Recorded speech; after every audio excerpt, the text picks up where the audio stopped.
हम में से कौन कौन बिजी है, टाइम नहीं हमारे पास, टाइम नहीं है ना। ये घोर कलयुग की भाषा बन जाती है। 20 साल पहले हम इतना ज़्यादा नहीं बोल रहे थे टाइम नहीं है, टाइम नहीं है, टाइम नहीं है। आजकल तो टाइम नहीं, कोई भी बात टाइम नहीं है, टाइम ये कर लो, टाइम नहीं है।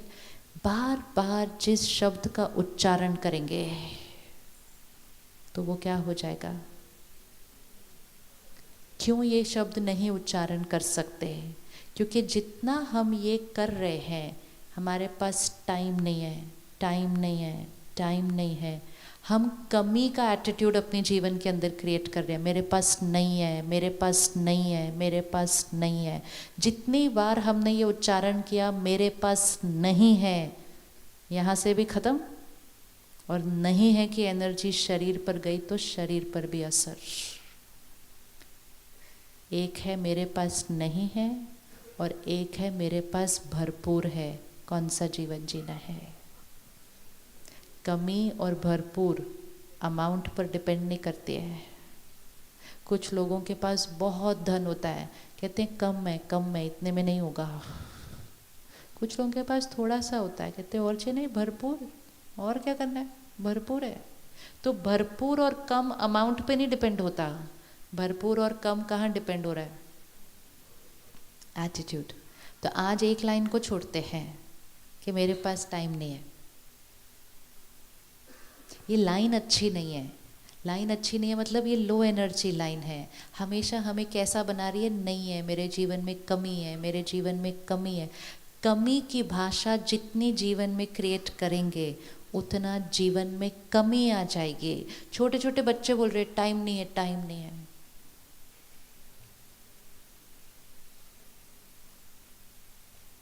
आज से हम लाइन को चेंज करते हैं और हम कहते हैं मेरे पास बहुत टाइम है।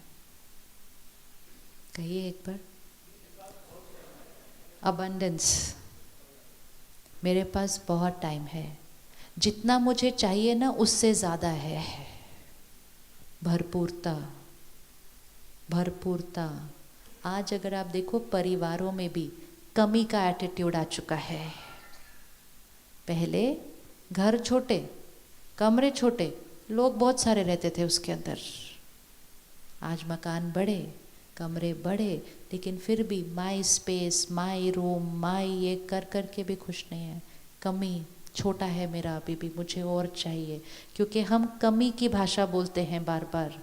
किसी भी चीज़ में नहीं कहना मेरे पास कम है, क्योंकि कम एक एटीट्यूड बन जाएगा।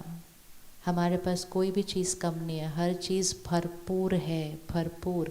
अगर आप मंदिर जाओ, गुरुद्वारे जाओ, आप देखेंगे कि प्रसाद कभी ख़त्म नहीं होता है। कितने भी लोग आते जाएं, चलता ही जाता है, चलता ही जाता है, चलता ही जाता है। क्योंकि वहाँ वो इस एटीट्यूड से बनाया जाता है कि प्रसाद कभी घटेगा नहीं, प्रसाद हमेशा भरपूर है, भरपूर है, देते जाओ। जिस भाव से बनाते जाते हैं, देते जाते हैं, वो सच होता जाता है। वहाँ कभी कमी नहीं आ सकती है, कभी भी कमी नहीं आ सकती है। क्योंकि भाषा में कमी शब्द नहीं है, भाषा में है भगवान का भंडारा है, भरपूर है। कोई बोलता है पूरा हो जाएगा, कहेंगे भरपूर है। बोलेंगे 4 लोग और आए हैं, कहते 40 ले आओ, भरपूर है। एटीट्यूड, ये एटीट्यूड है भरपूरता का। ये एटीट्यूड हमें अपने घर में लेकर आना है, अपने बच्चों के अंदर डालना है। तो इसलिए कोई भी चीज़ के लिए नहीं बोलना कमी है, नहीं तो फिर हम इस साइड पे चले जाते हैं। घंटे उतने ही हैं सबके पास। कुछ लोग घर पे हैं, रिटायर्ड हैं, अपना रोल रिस्पॉन्सिबिलिटी ज़्यादा नहीं है, फिर भी कहते हैं हम बहुत बिजी हैं। फिर भी कहेंगे हम बहुत बिजी हैं, क्योंकि it's not about what we are doing. Busy and easy उस पर नहीं डिपेंड करता कि हम कितना काम कर रहे हैं। बिजी एंड ईजी डिपेंड करता है हम यहाँ कैसे हैं। कोई 18 घंटे काम करते हुए भी बहुत ईजी रह सकता है, और कोई घर में खाली बैठकर भी बहुत बिजी रह सकता है। बिजी एंड इजी का नंबर ऑफ आवर्स वर्किंग पे कोई असर नहीं है। इट्स अ वर्ड, रिपीट करते जाओ, करते जाओ, करते जाओ तो सिद्ध होता जाएगा। तो कुछ शब्दों को वोकैबुलरी से निकालना चाहिए, क्योंकि ये शब्द हमारे कलयुग को बहुत ज़्यादा और घोर कलयुग बनाते जा रहे हैं। यहाँ से कमी का एटीट्यूड। तो हमारे पास कितना टाइम है? आप देखो वोकैबुलरी कैसे बनती है, कहते टाइम ही नहीं है, परिवार के लिए भी टाइम ही नहीं है, बच्चों के लिए भी टाइम ही नहीं है। कोई कहता है एक्सरसाइज करो, कहते मरने की फुर्सत नहीं है, तुम एक्सरसाइज करने की बात करते हो। ये नहीं सोचते कि अगर कर लेंगे एक्सरसाइज तो थोड़ा लंबा चल जाएंगे, वो नहीं, कहते मरने की भी फुर्सत नहीं है।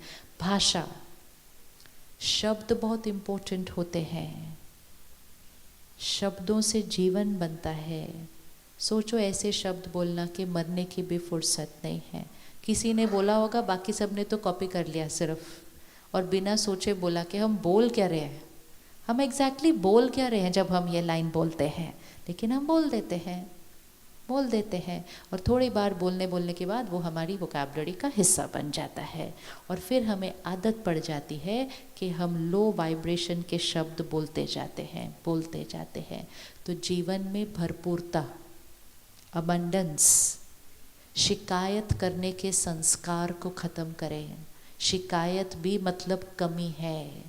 ग्रैटिट्यूड, शुक्रिया करने के लिए कितना कुछ है जीवन के अंदर, लेकिन ज़्यादा ध्यान किस तरफ जाता है? ज़्यादा ध्यान किस तरफ जाता है कि कौन कौन सी चीज़ों में अभी भी कमी है, कौन सी चीज़ों में परफेक्शन नहीं है। अभी भाई साहब कह रहे थे हमारी इकोनॉमी थोड़ी डाउन हो गई है, पार्ट ऑफ लाइफ, लेकिन हैप्पीनेस थोड़ी डाउन होने की ज़रूरत है उसके प्रोपोर्शन में। हैप्पीनेस और इकोनॉमी का कोई कनेक्शन? हैप्पीनेस और इकोनॉमी का कनेक्शन है? अच्छा, कैसे? हाँ, परिस्थितियां ऊपर नीचे हो सकती हैं, धन में ऊपर नीचे हो सकता है, चैलेंजेस बहुत सारे आ सकते हैं। खुशी कहाँ है? खुशी कहाँ है? अगर इकोनॉमी बढ़ेगी तो हम खुश होंगे, या अगर हम खुश रहेंगे तो इकोनॉमी बढ़ेगी? इक्वेशन क्या है? अगर इकोनॉमी बढ़ेगी तब हम खुश होंगे, या अगर हम खुश रहेंगे, स्थिर रहेंगे, हेल्दी रहेंगे तो हम इकोनॉमी को बढ़ा देंगे? इक्वेशन कौन सी है? लेकिन हमने तो कहा जब तक इकोनॉमी ठीक नहीं होगी हम कैसे खुश हो सकते हैं, हमारी खुशी तो किस पे डिपेंडेंट है? चैलेंजेस आए, सिचुएशंस हमेशा हमारे कंट्रोल में नहीं हो सकती है, चाहे वो देश की इकोनॉमी है, चाहे बिजनेस की परिस्थिति है, चाहे शरीर की हेल्थ है, चाहे किसी व्यक्ति का व्यवहार है। It's outside. ये आउटसाइड हमारे कंट्रोल में कभी भी नहीं होगा, लेकिन हमारे कंट्रोल में क्या? हमारे कंट्रोल में क्या?